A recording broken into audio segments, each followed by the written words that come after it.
Mofos. Thank you, Chris, for that kind introduction. It's a true honor to be here, and I would like to dedicate my talk today to helping each of you achieve the great dreams and goals that you have in your crosshairs for this coming year. Now, you saw in that video what defines success at the Ironman. One day, one race, and certainly only one champion. If I could swim 2.4 miles in the open ocean off the coast of Kona in about 50 minutes, get out of the water, bike 112 miles along the hot, windy west side of the big island of Hawaii, averaging 25 miles an hour the entire way, which is the speed limit on every street and residence here in the US, right? Get off my bike at about 12:30 in the afternoon, the hottest point of the day on the hottest of all the Hawaiian Islands, run a marathon averaging 6 minutes and 10 seconds a mile, every single mile of that marathon, I would be the Ironman champ. You guys ready to sign up? Anything less than that and somebody else is going to walk away with the title. So through my stories today, I would like to share with you 3 very simple but powerful tools that indeed enabled me to win that amazing race 6 times. And before I go any further, I'd like to just highlight what those are so you have them in your mind as I tell my stories. The first is to clarify the work your goals are asking you to do to accomplish the success that you are after. Not the work that's comfortable for you, but the work that your goals are really asking you to do to achieve those great dreams.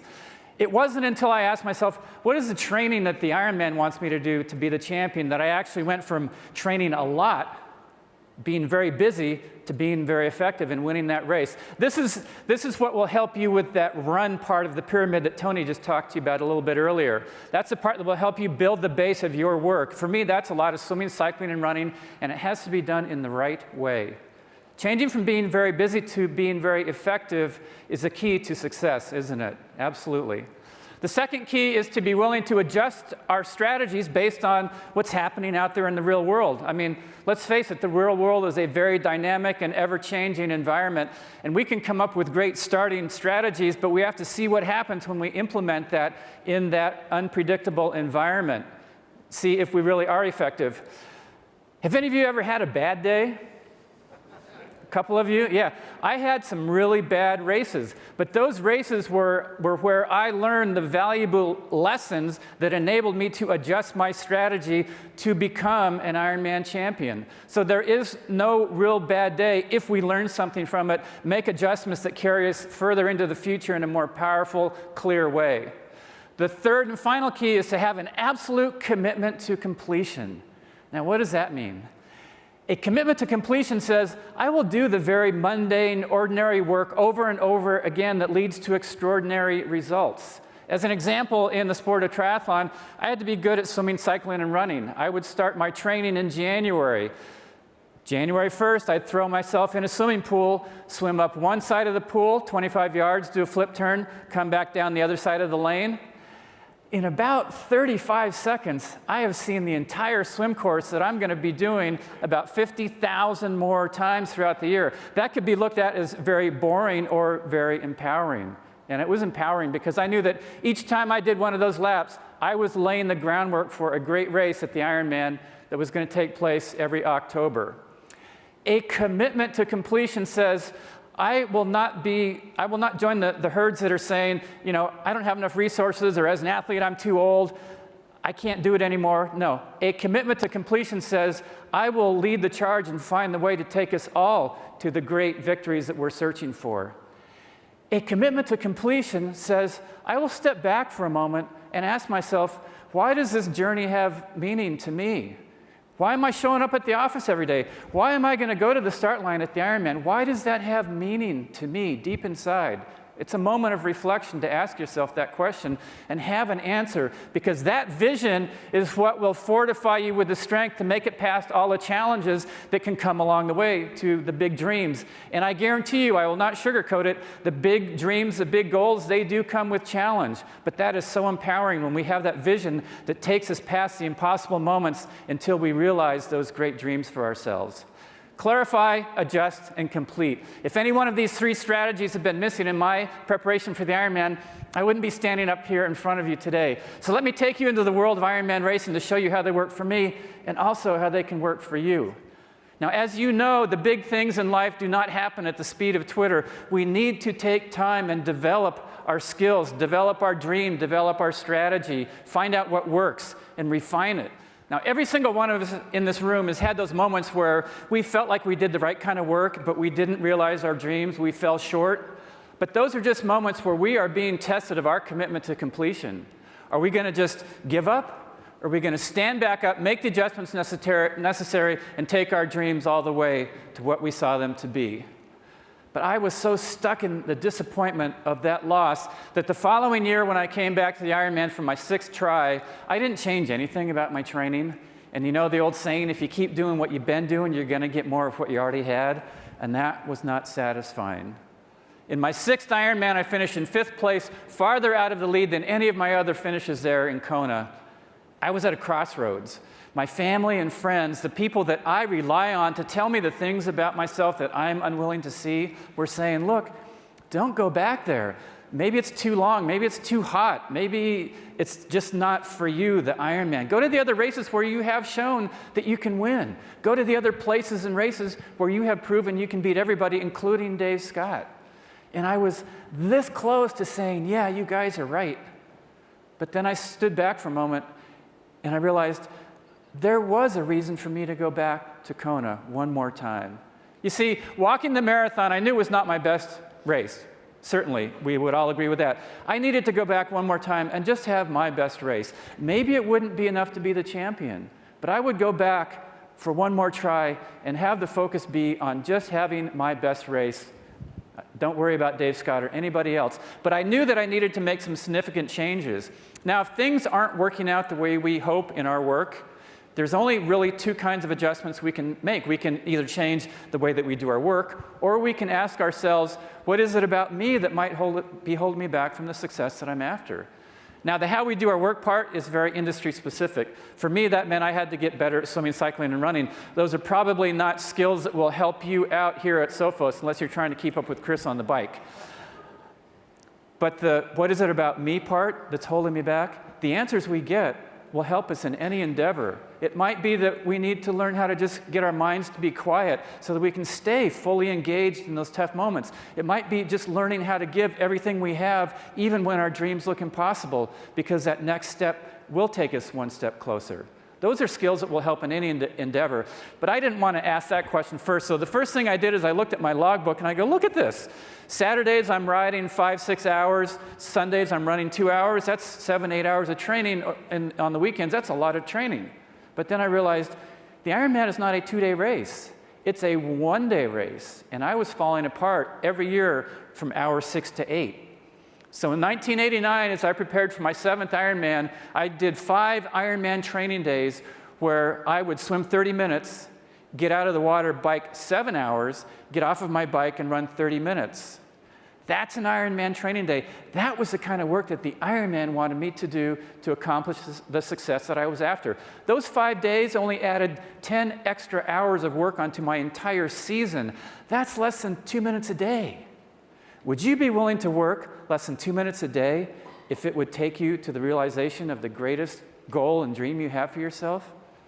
Absolutely. But I knew that I had to ask myself that question, what is it about me that's holding me back at that race? And so I just stopped and I reflected on the Ironman and I realized I was afraid of it. I mean, I was afraid of the distance. I was afraid of the wind that can be a headwind all the way out to the turnaround. And then when I saw that sign that said turn around, so did the wind. And I had a headwind all the way back. That scared me. I was afraid of the marathon. I'd ended up in the hospital 2 years earlier. I was afraid of Dave Scott. He was so strong, and I could not see myself winning unless he had a bad day, but he would never have a bad day at that race. So I worked to change those things about myself and strengthen them, fortify them. I did bike rides into the wind as much as possible to show myself, I can do this. I did my long runs in the middle of the day when it was the hottest, not in the morning or the evening when it was cooler. My training partners hated me, but I said, hey, look, this is what we need to do if we're going to have our best race in the tropics in Kona on the Big Island in October. And I practiced, at least in my mind, what I was going to say to Dave Scott when I saw him at the start line. Dave, I hope you have your best race this year because I'm going to beat you. Now, that was easy to say in my living room in January. But I knew October would be very different. October 1989, my 7th Ironman, I was warming up in Kailua Bay, 5 minutes to 7. The starting cannon was going to sound. I spotted Dave Scott. He was warming up off to the side of the swim area. I backstroked over, pretending like I didn't see him. And right when I got up next to him, I turned and I go, "Oh, Dave, have a great race." And I stuck with him like glue. The cannon sounded. We headed out for 2.4 miles of swimming. I stayed on his feet the entire swim course. Every 3 or 4 minutes, I would just tap his foot to let him know I was back there. I knew he hated that. We biked 112 miles through incredible winds together. We ran the opening miles of the marathon side by side. At about the half marathon point, once again, we took the lead from the last person who had been ahead of us. One of us was going to win the race. We were on a pace that was going to shatter the world's record. Unfortunately, Dave Scott was the guy who started to surge. He dropped his pace down to a 6-minute mile. I was barely able to hang on. Finally, he backed off just a little bit to regroup, and I thought, "Dear God, do not let him do that again." He did it again. Only the second time, he didn't back off, and that completely blew my mind because nobody had run a 6-minute mile for the closing 13 miles of that marathon ever in the history of the sport, and I couldn't imagine how I was going to possibly stay up with him. My mind went crazy with all that stuff that doesn't help out, you know, how that can go sometimes. Dave Scott, he's so strong, there's no way I can beat this guy, my legs are killing me, I just want to quit, I'm such a loser. Telling myself I was a loser did not fortify me with the strength I needed to become a champion. In those moments, it's too late for me to go back and ask myself, should I have done more training or less training? It was certainly too late to go back and ask myself, should I have rinsed my cottage cheese? The only things we can change are the thoughts we are telling ourselves to get us back in the game, to get us back into that champion's mindset where we stay fully engaged. So I uttered those 2 critical words that I needed to hear. Shut up. I took a breath, and there it was. My mind went quiet, and the race started to change. To describe what happened, I need to take you back 2 days before the race. I was in my hotel room just flipping through a magazine, not really paying attention to anything, until one page did catch my eye, and it was an advertisement for a workshop that was going to take place in Mexico, teaching about a way of life from the Indians in that area, the Huichol Indians. And in the ad were a photo of the 2 medicine men or shamans that were going to lead this workshop. One was a 110-year-old Huichol Indian, Don Jose, and the other was his adopted grandson, Brant Secunda. And they had a look on their face that was very peaceful and powerful, just like, I'm happy just to be alive. You know that place inside of you that is happy just to be alive? That's the place that enables you, all of us, to embrace the challenges instead of trying to run away from them. We all have that place inside that says, I'm happy just to be alive. That is a place inside of us that we all have that says no matter how impossible things look, I am going to stay fully engaged here and figure it out. I'm going to figure it out somehow. I'm in the race. Dave Scott is moving along at a 6-minute pace. My mind goes quiet. Suddenly, Don Jose's image came back to me, and I thought, you know, I bet that old guy doesn't need to win an Ironman to feel good about his life. He's happy just to be alive. And suddenly, that was it. I was happy. I mean, look at this. I'm with the best guy in the world. This guy's won 6 Ironman titles. This is not bad. He's showing me how to do this thing right. There's still 13 miles left to go in this marathon. Something might change. And my energy came back. So let me show you this closing video as the whole dynamic of the Ironman, my 7th Ironman, changes. Enjoy. With neither man getting in, Dave and Mark have driven each other to another plateau. They are once again averaging an incredible 6 minutes per mile. It is clear that Scott's 3-year-old Ironman record will be broken. The only question, who will break it? 2 miles to go. This is the final uphill on the course.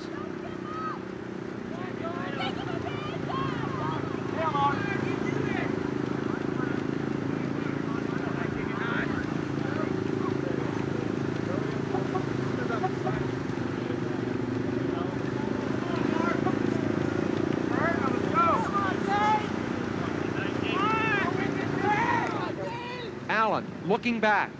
Allen has made a move, and Scott appears unable to answer it.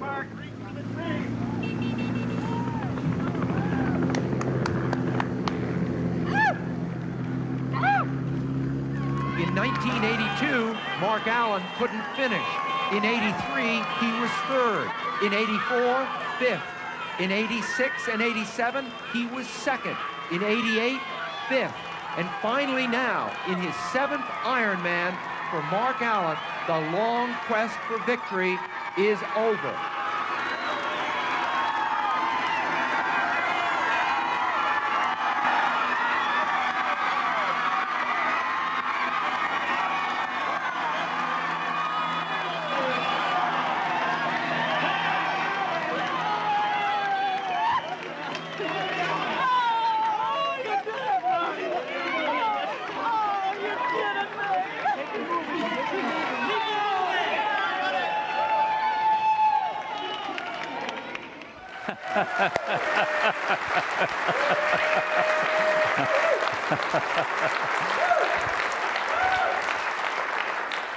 Dave Scott had his best Ironman of his career that day. He broke his previous world's record by over 17 minutes. I did my best time to that date by nearly 30. And the difference at our times at the end was a mere 58 seconds. A very, very small difference on a very, very long day.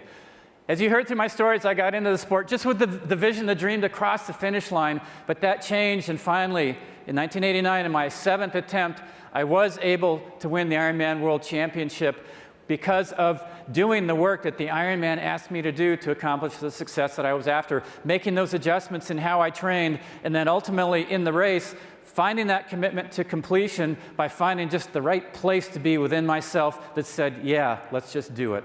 Let's just do it. So I invite you to use these tools.